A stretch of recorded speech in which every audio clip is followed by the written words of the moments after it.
Hey everyone, this episode contains a more detailed discussion of a case, including identifying information and some more graphic content than we usually share. It was a landmark situation, so we're diving deep to help explain why it mattered. But if that kind of content is tough for you, feel free to skip this one or listen when you're ready.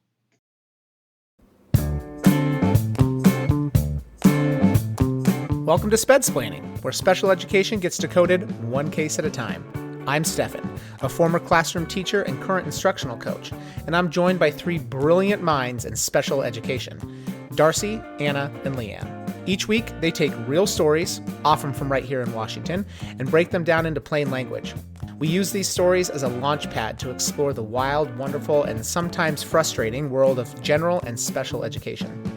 Whether you're an educator, parent, advocate, or just curious about how the system really works, we've got you. Let's dive in.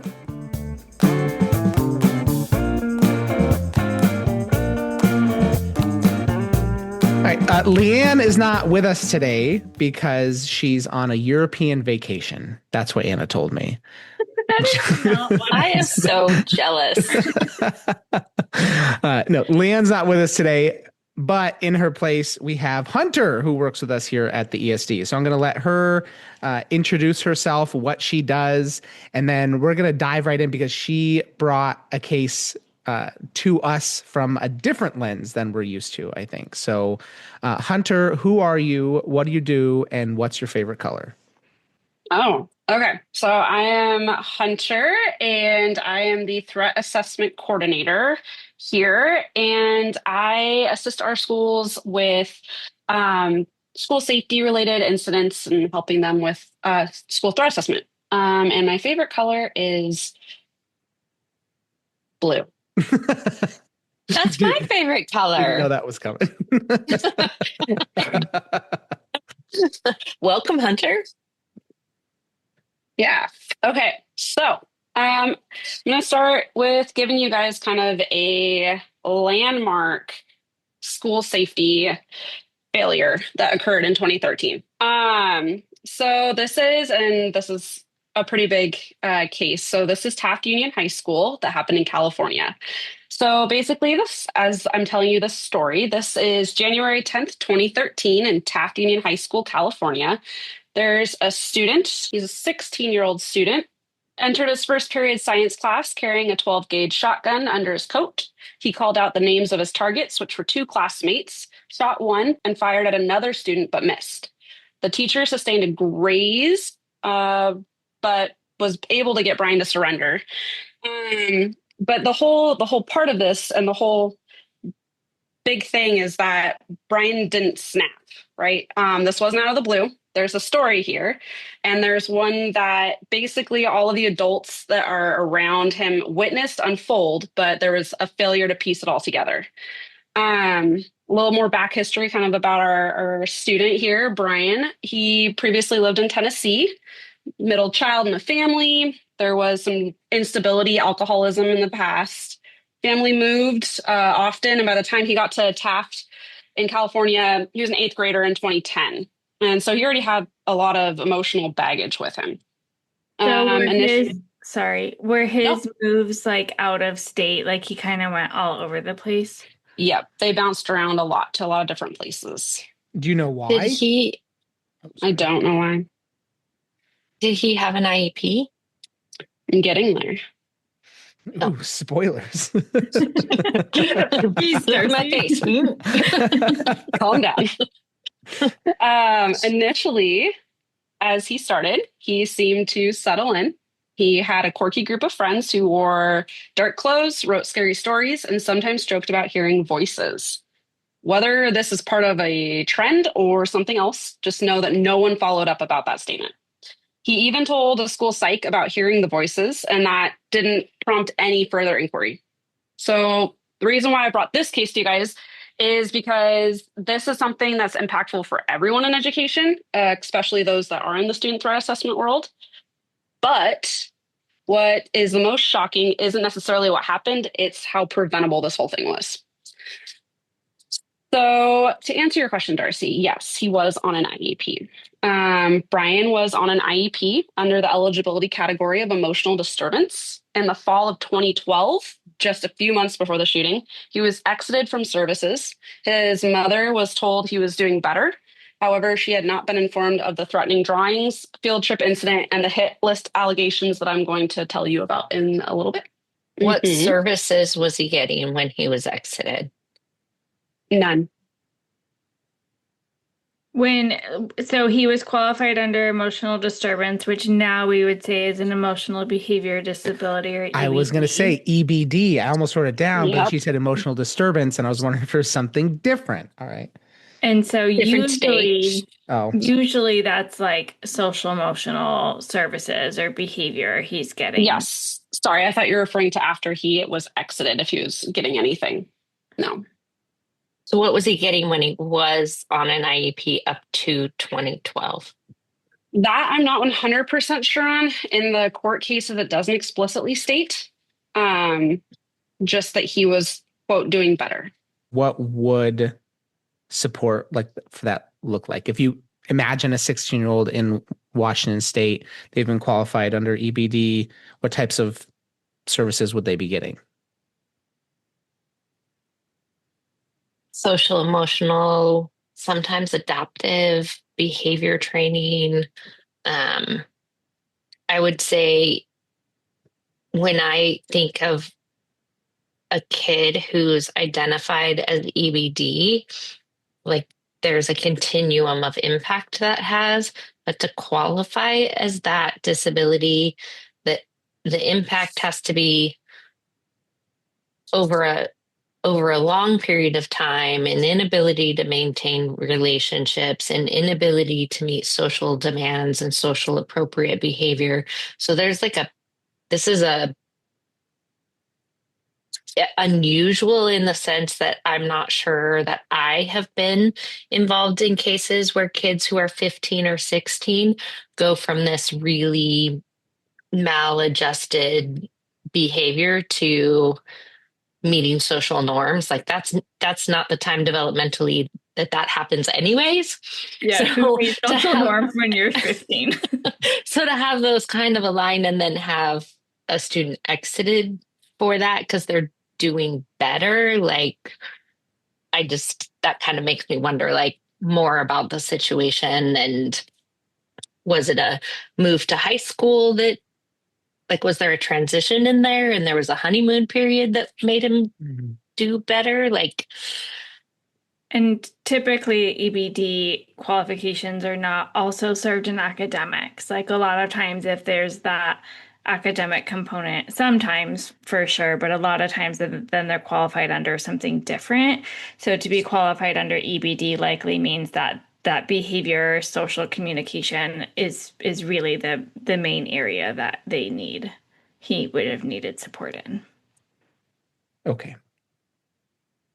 Yeah, I would be interested in what his goals were to be able to say that he's made that progress to disqualify from special education.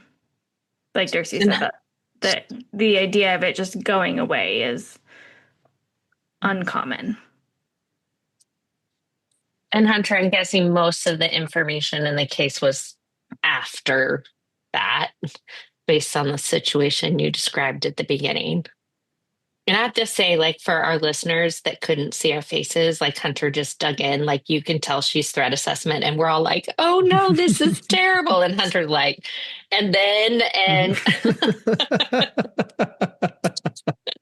we usually talk about like bus rides. Well, it's something I say to Anna all the time. We just have very different jobs. Like, yes. Sliding scales of trauma, I think.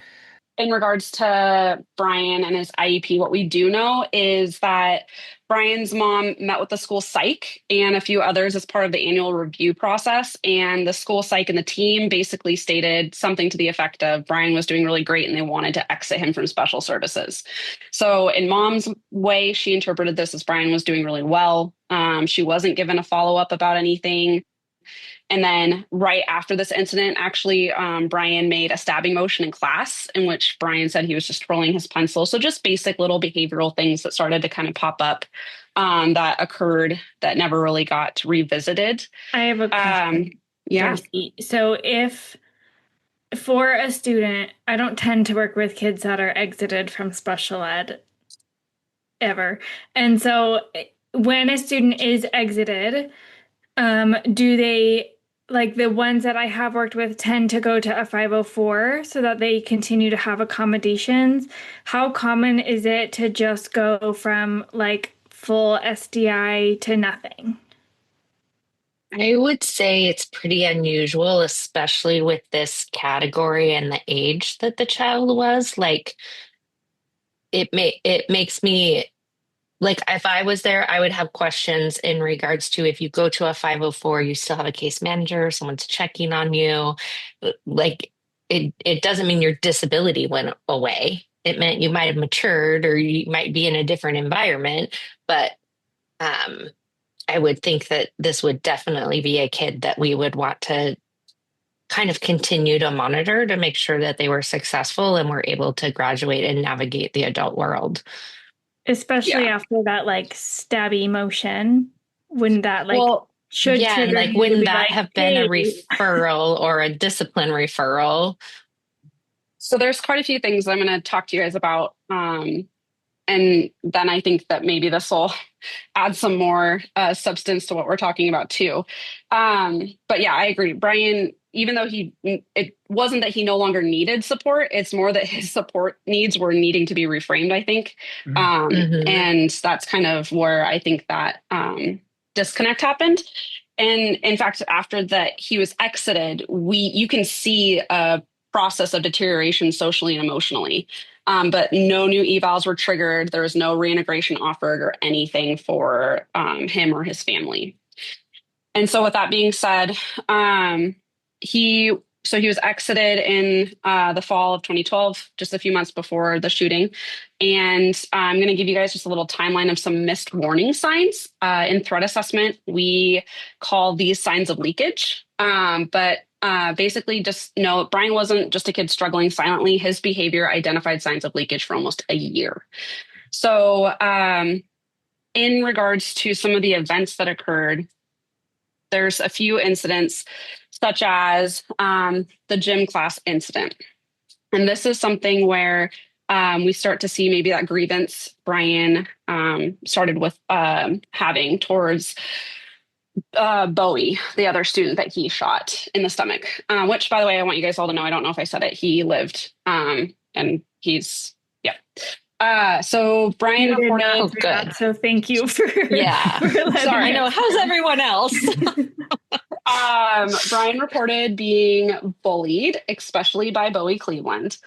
He had gone to his PE teacher and said that he was being bullied. His PE teacher told him to man up. Oh. And there actually was a couple systemic failures because of the fact that there's no documentation showing that this was reported as possible sexual assault or harassment, which is legally and ethically should have fallen under Title IX protocol. But the assistant principal suspended all three students. So, including Brian, the two students that were bullying him, quote unquote, and Brian, all three students were suspended for 3 days. There was no distinction made between the victim and the perpetrator. Did they like what was he suspended for? I don't have that on. Don't have that part of the court case printed in front of me, but they were all three printed. And when mom called the school, she was not made aware of the sexual assault or harassment incident at all. She was just under the impression that he had been bullied or was in part of a bullying incident. And so the superintendent said that they would look into it. And when this occurred, they didn't do anything really to support him in any way, right? They just they kicked him out, and he was kind of left in the dark. Mom was unaware that this incident had happened, and then they weren't looped into anything that had occurred as a whole threat assessment team. So you have an incident where you have a kid who's been potentially victimized, potentially triggering humiliation event, right? And this wasn't even followed up on in any way, shape, or form. Do you have So any idea how big the school is? I don't know how big Top Union is. Okay. We could You're making probably look it me, up. yeah. No, you're good. Yeah. Oh yeah, you gave us the name of the school. I even wrote it down. I guess I could just Google it. I'm wondering, I don't know. I think and it's California, super large school systems, easy for kids to get Mm-hmm. lost and shuffled around. Do you think that's Mm-hmm. potentially some little bit of that going on? Potentially. I mean, I know that when we have Google says schools, there's a little over 1,000. Kids? In the Yes. high school? Yes, 1,102 students encompassing grades 9 to 12. Okay. I don't think that's very many for a high school setting. The whole town has 20,000 people. Well, I mean, that's smaller than where we live, Mm-hmm. which is still a decently sized system, at least for our area. Well, I mean, I guess I would say our system is huge at the high school level. They're kind of busting at the seams, and so I guess, yeah, I'm just trying to make meaning of if I guess I don't know if I'm a classroom teacher. And I've got the student in my class who I know is receiving services and has been exited off of those services. Even without that, like you have a student who is reporting being bullied and potential sexual assault. Um, I don't know. I feel like there's maybe some more red flags that should go up if this is a kid who was recently exited off of specially designed instruction for EBD. Yeah. well, and also I just think it's a clear opportunity for intervention and support. Yeah. This turned into something punitive when it should have been something where we should have come around and supported a student. And that's one of the cool things when threat assessments and fidelity can do, but also, in the um, special education world, I mean, we do that with reintegration, we do that with planning, and I think that was a pretty big missed systemic failure or missed opportunity or systemic failure for that. Okay. Hunter, Yes. If right now at this time, and you use the word leakage, which has different meaning for you and I. Yeah. But using that word, like thinking about the situation, and then they're all suspended. Let's say they didn't suspend them all and they did a threat. Would they do a threat assessment at this point? Would that have triggered that? Depends. There's a couple other incidents that happened right afterwards that, yes, a threat assessment should have been conducted. Okay. And just with the worrisome behavior that was occurring outside of just this incident, knowing that, this is a student that was under an IEP for emotional disturbance, it probably wouldn't have seemed out of the ordinary because the threshold to initiate a threat assessment is extremely low. It's not a labeling document. That's where I see a lot of discrepancy between, an IEP meeting versus a threat assessment meeting. You're really using this as a fact-finding mission for, is there a true threat? Does the situation pose a threat, or did the person just make a threat? And also, when we come around and we realize, is the student exhibiting, behaviors that are targeted or are more reactive, then what can we do to support them? And a lot of times when we see students who, and just in my experience with the work that I've done here, if we see students that exhibit some of those extreme worrisome behaviors where we start to see more kids fearful or staff members become fearful of a student, there might be that initial investigation done because we don't pick and choose when we do threats assessments, right? Like if it's a threat, we're going to be doing a threat assessment or at least start that initial process. And so no matter what, that process may start and then you might get something from there, which I don't know. I think about this too in the sense of, sending a kid home. Is it something where it's imminent danger or not? And if you're not experiencing imminent danger with something in regards to violence, then can we, keep the kid a little bit longer just to ask them some questions or figure out kind of what's going on first before we make any significant decisions. And there wasn't that lens that needed to be looked through for this situation. Stefan, I don't know like your experience of being threatened by students, but like working with mostly I've worked with kids with qualified under EBD for the last 8 or so years of my career. And that happens often. Like my life has been threatened so many times, and never in a way where I felt a threat assessment was necessary because they didn't actually fear, you know, the situation. However, I think there are probably times when I took a misstep and should have done one when I didn't. But I think I guess Stefan, I don't know for you if hearing that a student is threatening somebody, if that's an automatic concern for you versus in my world, it's like a daily occurrence. And Yeah, that's why we well, look at, does the situation pose a threat versus did the person make a threat? Because we all make threats. I'm pretty sure Stefan and I made threats to each other the other day in the office. It's just, um, but yeah, I think and I that's wrote fair that too. Yeah. down. Does the Good. situation pose a threat or did the student make a threat? Which is an interesting distinction for me. And as someone who taught middle school, or even as a parent, I threaten my kids all the time. There's never actually any threat in there, right?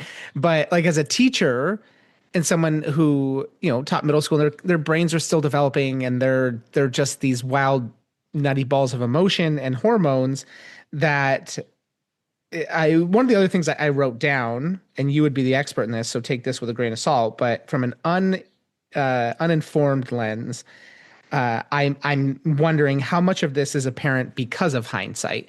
How much of these things are put together. It's like, oh, well, there was a Yes. trigger and there was a piece and there was a piece we should Yep. have intervened on, versus as a teacher in the classroom, if I reported as a threat every little thing that some of my students said, sometimes they're just being kids, I don't know. I guess I don't really mean that. It has a connotation of boys will be boys when sometimes that's used to justify some pretty bad stuff. I'll say most of the time that's used. And in this situation, how often I remember having an argument with one of my friends who was talking about how another friend of his teaching in a school system was saying kids are blah blah blah schools these days. This teacher says that kids have to come in, that some kids are coming in and they're meowing like cats and they just have to let them do that. I'm like, yeah, kids are weird. Kids are weird. Mm-hmm. They do weird things. They're doing anything they can in their power to make themselves stand out and look different and define who they are. And sometimes that means saying and doing things that they don't actually mean for shock value. And the danger there is, when does that go? And this is an honest question, and I'm willing to bet you don't actually have the answer.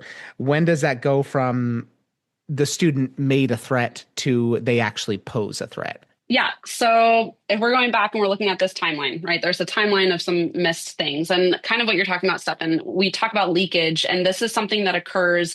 Our bodies weren't meant to hold in these horrible thoughts that we have. And so, there's leakage that occurs with clues, basically, if that's the easier way to think of it, that we either, we say, we write, we might make statements that are those I wonder what you mean by that. And one of the ways to answer your question, and that's the process of threat assessment actually is the answer to your question, how to tell if a student's making a threat versus posing a threat. But so we have the gym incident, right, which had resulted with the potential missed opportunity for a Title IX investigation or a HIB investigation. Then in February of 2012, during a school trip, Brian described a fantasy of shooting students and blowing up the auditorium. 4 students heard it. 2 formally reported it. The school investigated, but responses were inconsistent and it was not team-based. So meaning that the administrator investigated it, or sorry, the assistant administrator investigated it. And it was something where basically she got the report of the incident, or I'm sorry, and the assistant principal got the report of the incident, and Brian B was suspended for 5 days for threats to cause physical injury to another person. Mom worked a lot. She wasn't home. And so his 18-year-old brother signed the paperwork stating he understood the reasoning for the suspension And then they called mom over the phone and told her that he was being suspended for the 5 days. So now you've got a kiddo who has there's been an incident, and there's some more to it. Of course, there's some other things that were said. Brian felt like he was kind of egged on to say these things, according to his statements. But that would be a form of leakage, right? You're talking about things that aren't the normal. It's something that makes you go, "What do you mean by that?" Like that's not something that we would normally be talking about, and so you want to learn a little bit more about it. And so, when you think of this situation, we had the assistant administrator sent Brian to the school psych and told the school psych to kind of do that investigation for threat assessment. And basically, because Brian used to be a SPED student, is the reasoning for why. And the assistant administrator didn't feel like they had the knowledge to deal with psychological issues, and they just dealt with the discipline part of things. So that's why the school psych was handed off the case or the situation. And they contacted the guidance counselor, and their guidance counselor didn't have any academic concerns. I have a couple questions from that. So the school psych is the one that was handling the like quote unquote investigation. And yeah, it was handed off from was just doing the discipline side of it. That was how it was, laid out. Yep. Okay. And then the brother part surprised me. If you have a sibling that is 18 and older, can they count as your guardian and that type of stuff? Or do you can they sign off as your guardian? I thought it had to be like a parent or a legal guardian. A big brother doesn't count as a legal guardian unless it's. Am I wrong? Do you know? I think She's anyone shrugging over her 18, shoulders. you can add like in your student management system as an emergency contact, or so I think kind of once, and that we don't know if that happens, it looks like from Hunter, like it's possible. And it's also in California, so I'm not well versed in. So here in Washington, if a parent just put an older brother because they're 18 and like Skyward, for example, they would count as a guardian to be able to sign off on disciplinary stuff. Once they're in as an emergency contact, I think the access to what they can sign off on or agree to becomes different. Okay. And that might be splitting hairs between exactly the wax of what that language is, but it's not uncommon that once somebody over like your neighbor, right, and your kid doesn't get off the bus, and they're going to go through whoever's in Skyward. If it's a discipline issue, come get them. You're the emergency contact. So we don't know exactly how that played out with what that communication looked like. Okay, so I have a question, because you said you weren't even halfway through, and then you've only given us one more, so I'm assuming we're still not quite all the way through. But this, I'm trying to put myself in the shoes of a teacher here, because you said it was reported by a couple teachers too, right? Like several people. So over the course of everything, there's been, yes, reports from students to administration. There's been reports from staff to administration about concerning things that occurred. Okay. And yeah. So in this scenario, because like my fault is I have a tendency to like give everybody the benefit of the doubt, to sometimes a detriment. And so have a tendency to see the best in kids and be like, they would never do that, which I'm working on it. In this scenario, I can see, like you said, this student said he was egged on by a couple of other students. He alleges he was egged on. Right. So when the school psych met with him, they talked about a potential hit list that Brian had made. And Brian said that he was asked about this hypothetical hit list by other kids. So he felt like he was being set up for it. And that's neither here nor there, right? Because either way, you've got a student who's making a list of other students. Right. Or when poked and prodded, at least produce names. And like as a teacher, I can see Brian probably stands out from his peers, and kids, middle school, high school, have a tendency to single out and pick on people that are different. And so I could see them like, well, he's that weird kid. He's that different kid. So we're going to poke on him. We're going to corner him. He's kind of an easy target in this sense. And so like maybe being enabled by the people around him, not that this makes anything, I'm trying to think of like from a teacher's lens of like why this wasn't pushed on a little bit harder. Cause the other thing like I'm thinking is if I hear that a student has described a fantasy of blowing up the school and shooting some of his kids, and then this student is just like suspended them back a couple days later, and I haven't been given confirmation as a teacher that there's been any kind of form of like formal investigation and then restorative practices and follow-up support for this kid, I'm going to want to make a stink, not just out of self-preservation and my own safety, but like for the safety of my students. I'd be wanting to raise a little bit of hell about we need to be doing more. What's the appropriate, right now, from your perspective, what should they have done?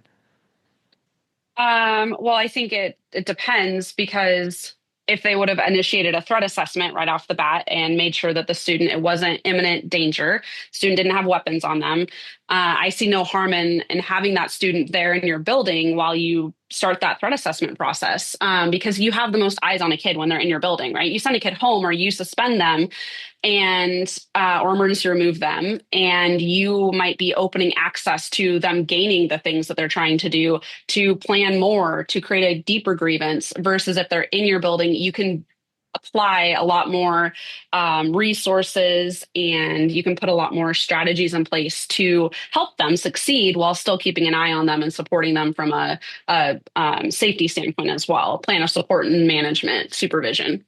Yeah. So what I'm hearing you say is removing a kid from your school building should kind of be an absolute last case scenario, extreme example, which I love. Because I'm with you. You've lost all power to rectify and support the situation if you just remove the kid. But to your point, though, Stefan, as you would think, right? You have a student who's potentially made a hit list. You now also have parents who've been aware that this kid has made a potential hit list, and parents of the students contacted the school with concerns. And you can go back and you can read in the court document kind of what everything specifically was said. But the staff, this team that was the main people that were found responsible for being a part of this, the school-wise, basically just said that Brian's behavior was just talk, and that there wasn't any substance to it. Also, though, right after this event that occurred, the next day, I think it was shortly after, might have been April, there was a drawing that a classmate found of Brian's that he had submitted, and it had stick figures shooting each other. And it was a scary drawing, according to the student. And so, from the transcript, the student turned in the scary drawing to the art teacher, told the teacher that she was scared and disturbed, very disturbed, that had bigger people shooting little people on the playground, even though there were stick figures, you could tell that distinction. And the assistant administrator asked if the student felt that she was targeted. And this kid said yes, and she was scared. And then the assistant administrator told the student that Brian was getting help from the school counselor, not to worry about it because it was being taken care of. I'm sure that student's parent was really happy with that answer. Yeah. And when it went back to it, that student felt very dismissed. Yeah. So when we do threat assessment, if this were a situation, and you're pumping the brakes and you're doing a threat assessment and you have a student that's expressed that, you are doing a plan of protection, right? You're protecting them. But what's a plan of protection? When you have a student that's been targeted or victimized, you're making a plan to support them as well, because you want them to feel protected and supported, and not to take matters into their own hands. Yeah. And so then we had the situation where, you've got this hit list, you've got some situations that are occurring. People have kind of talked with them. There was a parent of one of the kids that met with the assistant administrator to discuss the hit list. You have a parent who's putting himself out there as someone who would talk to, the parent of the student, or would work with the school to kind of try and help or support, and is concerned and fearful. But this parent was dismissed. And again, it was said, that they're getting help. But the SRO The school had an SRO, and the SRO was sent to search the house for the hit list. This was a sworn SRO, and been with the school at the high school for 4 years. Was supposed to be a part of this threat assessment team on paper. When you look at who sits on your threat assessment team. And in court, when they were asked how many threat assessments the SRO had actually participated in, it was only 3 or 4. And he was not asked to participate in this threat assessment when it was done. So interestingly enough, when you look back at this case, Taft Union, during the proceedings, they actually found the school more responsible than, or just as responsible. I'm going to give you the actual numbers because it sounds better with the numbers. The lawsuit in 2019, Bowie Cleveland sued the school district. The jury found the school district 54% liable for his injuries. And Wow. that went down to the shooter was found 27% responsible. The assistant principal was found 27% responsible. The school psych 19%, the superintendent 4%, the principal 3%, and campus security, not the SRO, but campus security 1%. Because those were all people that had information, and they didn't share it. Do you have? It's probably a very long, drawn out process, but how do they come up with those numbers? I am not a lawyer. Oh, And okay. Consult with your legal team. A civil lawsuit, right? Yeah, when Bowie Cleveland went back to school, to sue for that. But it's interesting, when you have a situation, because nowadays, we advise, to have someone represented from special education sitting on your threat assessment team for situations like this, even where you have a student who might not be on a current IEP, but you need that lens and you need someone speaking and voicing for that. And we always advise, school counselor, school psych, admin, SRO, this collective holistic lens with interviews from parents and teachers and get information from everyone to come around and support this kiddo. And in this case in particular, that didn't happen. It was the assistant admin and the school psych, and they were just kind of working in these two separate areas and not really sharing information. And so there's a lot of missed opportunities there. But I think that if you had come around, and nowadays too, it's, we have so many states that are requiring threat assessments to be a part of, schools, policies and procedures. And it's an expectation that you're doing threat assessment now. So when you're not doing it to fidelity, things like this can happen. And that's why you look back and you do see this hindsight of what could have been done differently. How long has the threat assessment requirement been in schools? Depends on what state you're in. This one, Washington State. So the 2019-2020 school year, we had that become part of the process. Okay, makes sense. There were a few incidents when I was in the classroom of from kids that were in my class. Things happened, elsewhere, and then you just get a notification this kid's going to be out for a little bit. Here's what they did, and just as a teacher, I was never involved in any of that. Do you think there would have been a threat assessment process? I guess my last year in the classroom at this point was 2018. Some schools had one. Yep. Okay. Yeah. I mean, we have schools in our state that have been doing processes for quite a long time. Okay. Yeah. Well, I guess now that I'm saying that, I'm thinking of one student in particular, had brought a weapon to school, was out for very extended time. And then they had a whole, essentially a reintegration process, to bring him back in.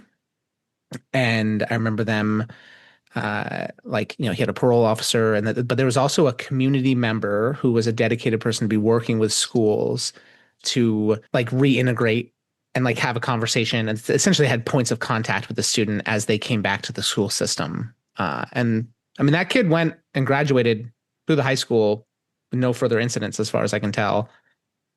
But as a teacher, I was only ever informed about those things, not involved. And so I wasn't aware, I guess, of the threat assessment process until I came to work at the ESD and heard about you. Thanks. Sometimes, though, I think not that everyone on that child's team doesn't have a right to know what's going on, but having 25 people at the table it's really hard to get anything done. So I think like there's even when you do a threat assessment, Hunter, you don't have every single teacher, para No, that works with no, that kid. that's what the interviews are for. So the Hmm. core team would look over all those interviews as they're conducting the threat assessment as a fact-finding mission to keep biases out of it. So, Hunter, I'm curious with your experience, where would you have done this level one threat assessment? And what, in your experience, would you have put into place that you believe could have interrupted this behavior or the outcome? Um, it's tricky because I'm not 100% sure if there was concerning behaviors prior to this that would have warranted a threat assessment. But if you're looking at what we've just talked about and going through things, you have a student who experienced a pretty big grievance that occurred in PE. I think if you were to, in that point in time, done a HIB investigation or a Title IX investigation, that would have been like the starting point of support. Hmm. But the minute that that escalated to, this kid now, saying, you start to see their schooling is starting to decline a little bit, and you hear about the student saying that they're dreamt about shooting someone at the school and bringing gasoline to the school auditorium and blowing up the auditorium. I would initiate a threat assessment right then and there, with the hopes that whatever the interviews give you for information, whatever you're able to see, you can make connections with other teachers. You can hopefully help them get mental health support if that's what they need. We might have a student who's I'm not well versed in the special education realm, but I'm sure that maybe there's some other services or lens that comes from that point of view that could also be some type of support for him as well. But that's the really cool thing about a threat assessment and that multidisciplinary view is you have something like this, and all of a sudden you start to open up this wide variety of history as to why we're seeing this behavior. And who's to say that the school was aware of this past trauma history that he had, of alcoholism in the family and the constant movement. I mean, we don't know the extent of what was happening there, but that could be playing out into what he's experiencing now if something in his environment's provoking that or whatever. And then through interviews, you might be able to determine that and then offer support and guidance that way too.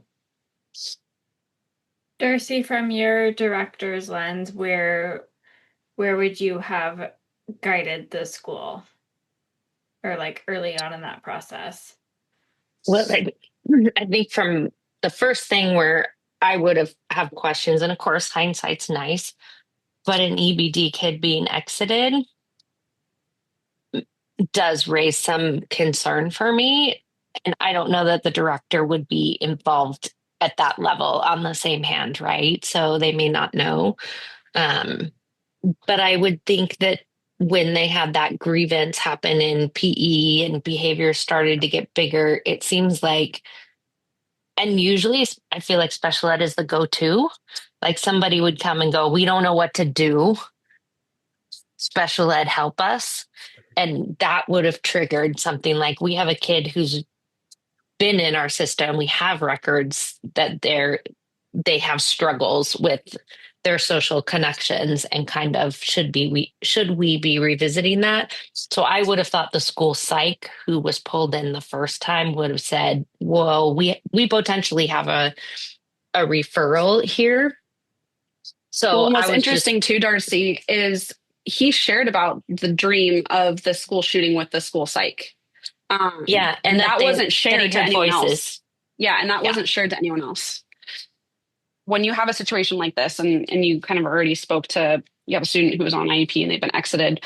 I'm just curious if it's best practice or if there's some sort of threshold for a new evaluation to occur, or if it's something where the thought process is, ooh, no, we need something bigger than that before that can happen. I guess to ask another question on top of your question, like because they just exited with no supports, would they, Darcy, have to restart in that like MTSS process I mean, they could probably jump straight to like tier 3 level supports, right? Because this is what he was getting that were deemed successful, but you wouldn't necessarily initiate an eval right away. You might start those accommodations and interventions before necessarily qualifying right away again for special education. Yeah, the first thing I would do is try to get him a 504 case manager and see if we could put some accommodations in there. Like, how do we make sure he doesn't have PE with these two Mhm. children? And how, like, some of those things that we could do as environmental that are just accommodations before we go into the evaluation.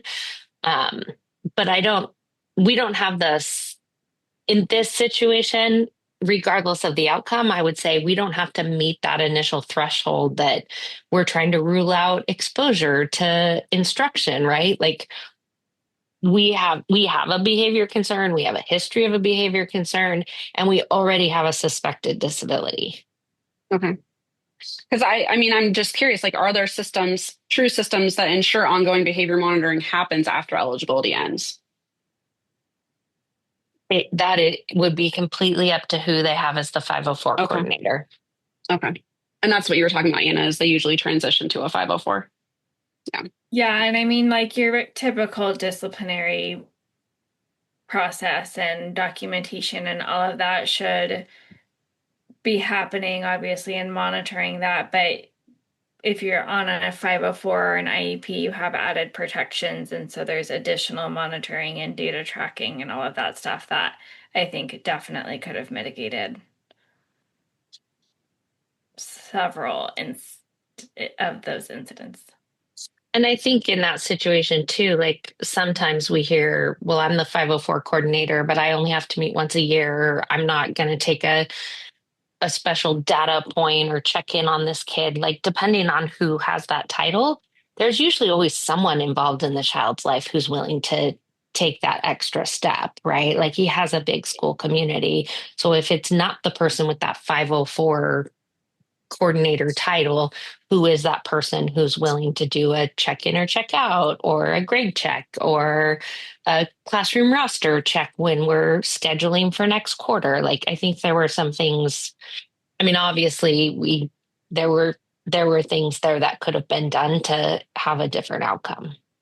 Well, and like Stefan talked about some of those restorative practices, I do wonder in those preventative restorative practices, he's moved a lot. Does he have a strong relationship with anybody at the school? And that would be the first thing I would like be asking after any one of those incidents, like who is it that's going to be checking in with him from here on out? Who does he have the best relationship with? Well, yeah, I Yeah. said he had a group of buddies, right? He kind of found his.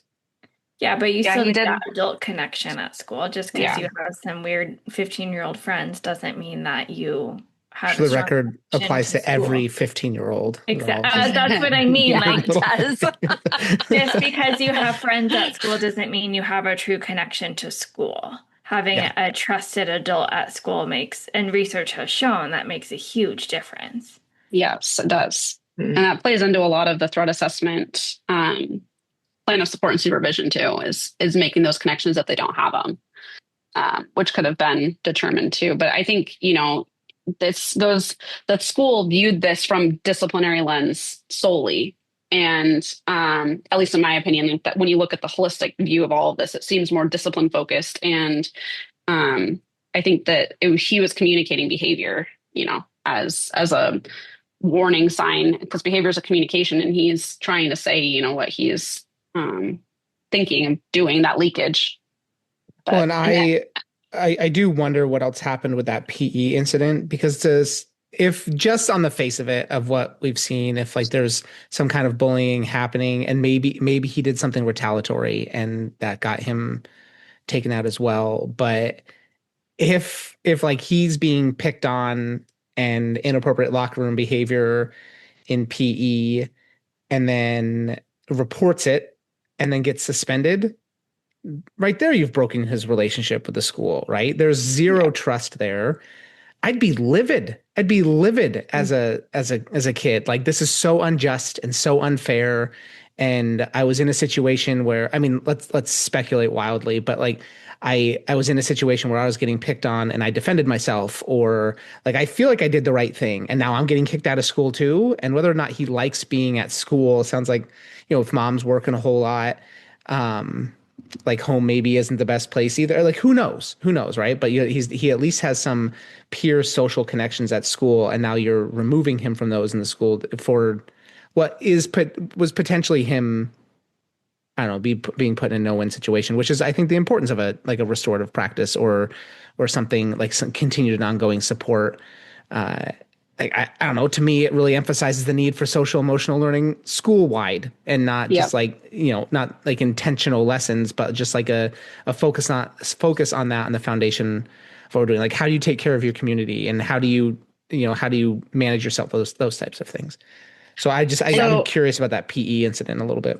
So to dive more into that, it basically what happened is a fight occurred after. And that's kind of what happened. And then Brian was like, well, I was being bullied. And then when he was pulled in and interviewed about it, and the assistant administrator asked him about it, he said, are you sure that's what happened?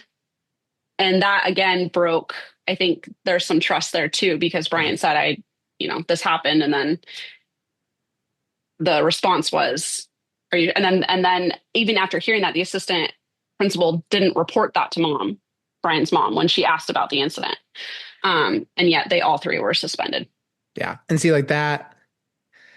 Yeah. I mean, there's a lot of mistrust that's going on there. There's maybe some adult bias that's built in there. And like the ironic piece there is that's actively what we've definitely mentioned this before. We are actively trying to teach our 6-year-old to do that because he won't to his younger brother. Like when his little 2-year-old brother is like picking on him outside, we're like trying to teach our oldest to advocate for himself, push him, move, get away from there, like take care of yourself, because the last thing you want him to do is sit there and be a passive little victim. Like you have to first try to address that through the appropriate channels, and use your words, not your body, that type of stuff. But like if you are in danger, do not just sit there and that manifests very differently, I think, at the high school level for sure. But if this kid also doesn't have a strong adult connection at the school, you said, I wrote it down, when Brian reported being bullied in PE and the PE teacher told him to, quote, man up. Like that right there is an issue. That is indicative of something else that's really systemically wrong. Like you should not tell a kid who's getting picked on to suck it up, because it's part of growing up. But you also, I mean, you gave a great example earlier about the quote, boys will be boys. That was the assistant administrator's response to that whole incident, was boys will be boys. They were just fighting in the locker room. Yeah. And there is a little bit of like, that is a little bit of growing up, right? Of like just kind of doing inappropriate things to like your peers and making some mistakes. But also when there's a clear power imbalance and there's some other things that are going on, the student, like those are opportunities for learning, and suspending all three of them and not doing anything about it is not, it's just going to do more harm. And I think, I don't know if this is fully what you mean, but I don't necessarily disagree with suspending the kids after a fight. Like whether or not he started it, he was involved in it. And I do think that like there are disciplinary actions that need to happen, because it's not okay to fight. But what are those conversations look like around that fight when we're coming back from that suspension or before we go on it, right? Like there are definitely pieces that were missed there, but I don't think it was necessarily a bad thing that if he was involved in a fight that he also got in trouble for it. But at that point, you're talking about a punitive measure to remove the kid from the school system. At that point, is he a danger to other people at the school? Like in my mind, that's the only reason you remove him. Like you get him, you remove kids from the school system because of a safety issue for one reason or another, and then you work to remedy that safety issue as quickly as possible. In this scenario, the way it's been described to us, no one, let's say there's 3 of them, there's Brian and the 2 other boys, no one outside of that is in any more danger. And like you've just, like I do this all the time, that's future Stefan's problem. You've kicked them out and it's a future school problem. Well, it's not our problem I agree. anymore. I'm not saying that we should always suspend kids for fight. I think it's obviously a lot more about the prevention than the reaction. Like this whole case was only focused on reactionary strategies and absolutely not effective, obviously. But I also think that we can't, and again, not necessarily suspension, but there do need to be disciplinary actions in place when there are things that are not okay. And it's about that conversation and the restorative approaches that you take in returning that happen if your choice is suspension. Yeah, I mean the other side of that coin, right, is that the trope is, oh, my kid smacked another kid, went to the principal's office and came back with a lollipop, right? Because that's a lot It's of what. perception. It's about Yeah. perception. Yeah, and like teachers will see like, well, what are they even? They're just talking to him down there. There's no actual. I totally agree with you. I think the school system as a whole has not caught up with what appropriate effective discipline is. What like restorative. I want, and you can cut this out, Stefan. When I was in middle school, I was in eighth grade, and there was a boy who walked past me and slapped me in the butt. So I turned around and I slammed his face into a locker and I broke his nose. And the teachers in the hallway saw me slam him into a locker and break his nose, and saw him throw a punch, saw me throw a punch, and I got suspended for 2 weeks. Can I please keep this in? I wrote a I want this to be our seven-page cold open. Sure. I wrote a 7-page paper in purple ink pen. I remember this, to the school administrator at the time, about why I felt that disciplinary process was unjust for what happened to me and the investigation that occurred afterwards. And I think in some ways that's where we miss the mark when we're talking about, stuff like this. Is it's perception. What did we see? What's the context of the situation versus what did we just see, or what's our bias of what we're seeing? And that's where threat assessment comes into play too, is you're looking at the context of the situation and all of the facts, not the biases that we have around the student, or, what's been happening in the past to make us think something is occurring in a certain way. Yes, you can keep it in, Stephanie. That was threat assessment. A lot of people know that. And I think, and I don't, when I'm saying a disciplinary action needs to happen, I'm not a huge fan of suspension. I don't personally think suspension is the best course of action most of the time. But I think, especially taking into account sexual assault, which is what I would say happened in that situation to him, that's where I'm also again wondering, how are we teaching him to respond differently, right? That's where those interventions were missed, is he can't have control that happened. And I probably would have done the same thing as you, Hunter. I'm not as strong as you, so I don't know that I could have broken someone's nose. But after a sexual assault, then absolutely he needs to protect himself in that situation. But what are those interventions, and how are we helping him in the future? Here's the process you need to take, right? Devil's advocate, Darcy, I'm curious what your thoughts are on this. What would, as an administrator, when now you're facing all of these different things that we have to do to dot our I's and cross our T's and do all these things, and that's the conversation I hear a lot of, is I don't have a lot of time for all of this. I don't have a lot of time to do, even though we're supposed to, I don't have a lot of time to do this IEP referral, or I don't have a lot of time to do this HIB investigation right now, or, I'm feeling overwhelmed with doing a threat assessment right now. And you hear those statements, and I'm just curious, one, do you hear those statements too, or is it just me in my world? But also, two, what solutions do you have to lessen that load? I totally hear that across the board, from teachers to principals to directors to superintendents.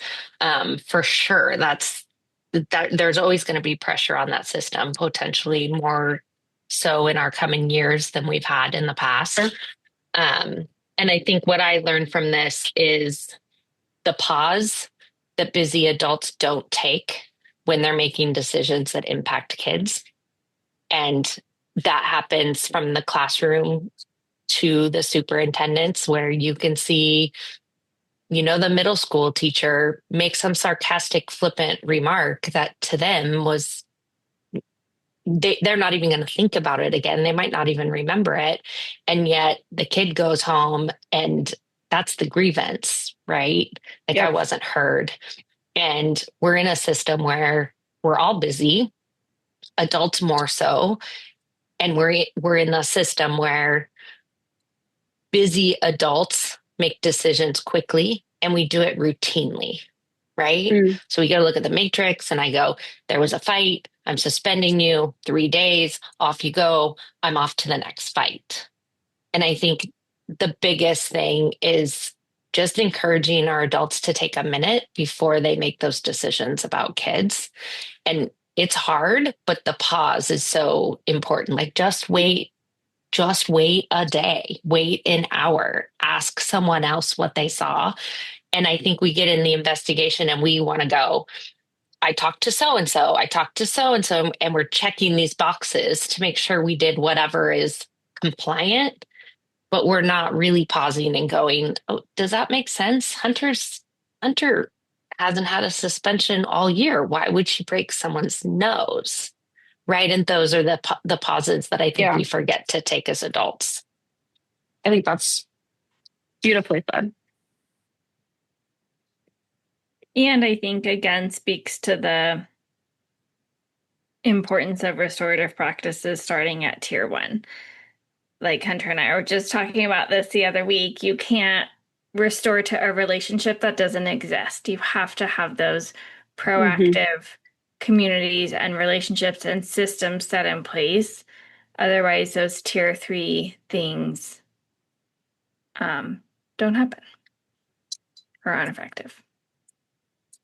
Yeah, I mean, I think it really highlights the fact that it's a team approach. And when it's done to fidelity, even if we don't have everything we need, when it's done to fidelity, we can avoid situations like this. Because in our state, we utilize the Salem-Kaiser Cascade threat assessment model, and it's really meant to keep us in a multidisciplinary lens, and it's an us approach versus an I approach, and that's really what broke down the systems here. Is there was a lot of gatekeeping happening, and I look at this not as a blueprint of like what not to do, but more as a roadmap for change of what we need to do, and thinking through like threat assessment is prevention.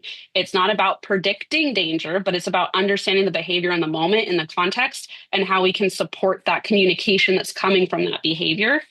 And that goes in tandem with the other supports that are already happening, whether it's an IEP or 504, or maybe you're having a manifestation, or there is disciplinary interventions happening. All of this is happening in tandem to support a student. And I think too, when we're talking about following up with threat assessment, we follow up with a plan of support and supervision, and we're constantly trying to come back and revisit and make sure that this kid's doing well. I think I would like to hope, that when we're having a student exit, we're not having them exit an IEP into silence, and that having that same supports there is really important too. When we live in a world where we're doing HIB investigations and Title IX and threat assessments and all these sorts of things that are now common language and common things we're doing, it's really important that I think we're doing them to the best of our ability with trained people that know and feel confident with what they're doing. And that's where I see a large discrepancy with that is there's people who don't feel confident, and there's hiccups for that. And then, when it becomes something reactionary, we end up dealing with it in a different way than we would have if we were looking at it from a prevention standpoint.